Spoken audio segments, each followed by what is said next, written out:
Hi, welcome to Mystic Soul Revival with Forrest Rivers, a sacred earth covenant.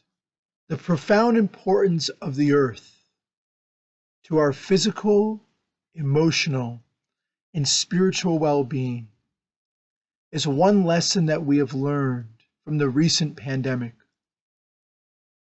It should really go without saying then that staving off the ecological catastrophe already underway must be our top priority as a human race. But I would contend that staving off this environmental crisis first requires that we restore a sacred covenant with the earth. This covenant is comprised of 4 parts and demands the individual accountability and commitment from each of the Earth's nearly 8 billion inhabitants. The first part of the sacred covenant calls on all of us to treat the Earth in the same manner that we would a beloved family member or pet or even partner, with dignity and respect.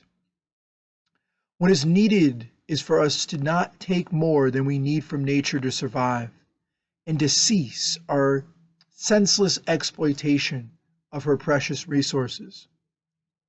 What this also means is that we must adopt a higher consciousness that sees all of the earth as a sacred and divine space for communion.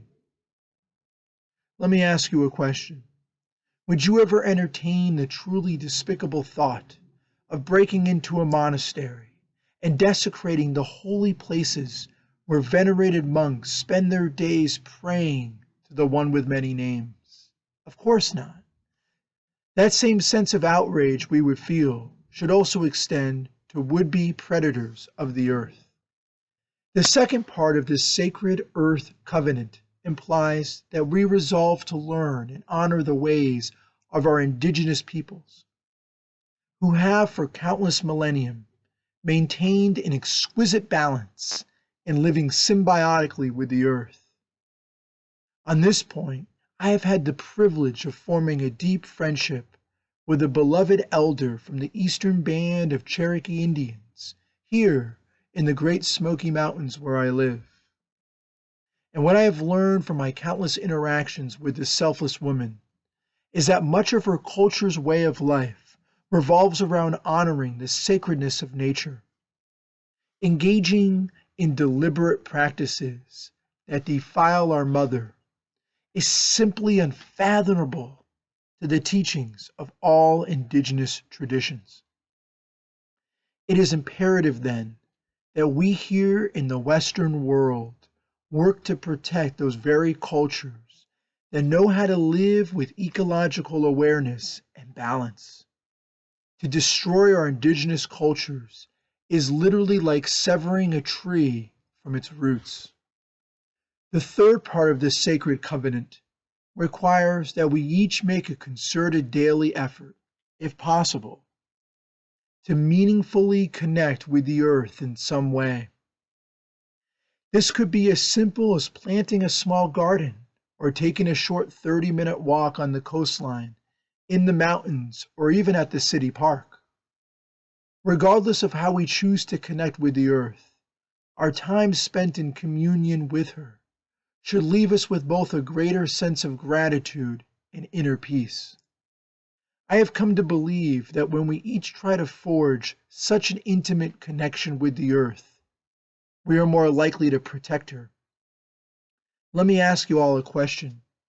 Would you stand by if someone threatened to harm an individual that you have shared beautiful and profound moments with?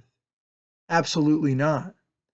Our own relationship with the earth should breed that same kind of loyalty that we would extend to our loved ones.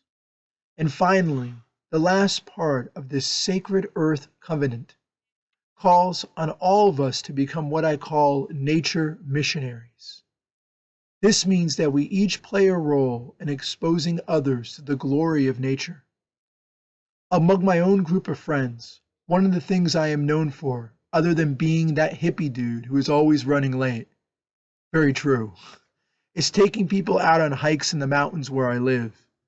I can't count how many times I have guided nature newbies on hikes and felt their overwhelming joy and appreciation for having the opportunity to connect with the wild. The feeling I get from seeing the awe in their faces when experiencing a mesmerizing sunset or dramatic view is priceless. Nature feeds our souls, and when our souls are fed in that way, we can't help but become passionate advocates and protectors of the earth ourselves. We are all keepers of this sacred covenant, and we all receive our spiritual nourishment from the green oasis. Truly, the earth is our greatest source of wisdom, divine connection, and boundless love. If you like what you heard today, you can click on the subscribe button below. So much peace to everybody.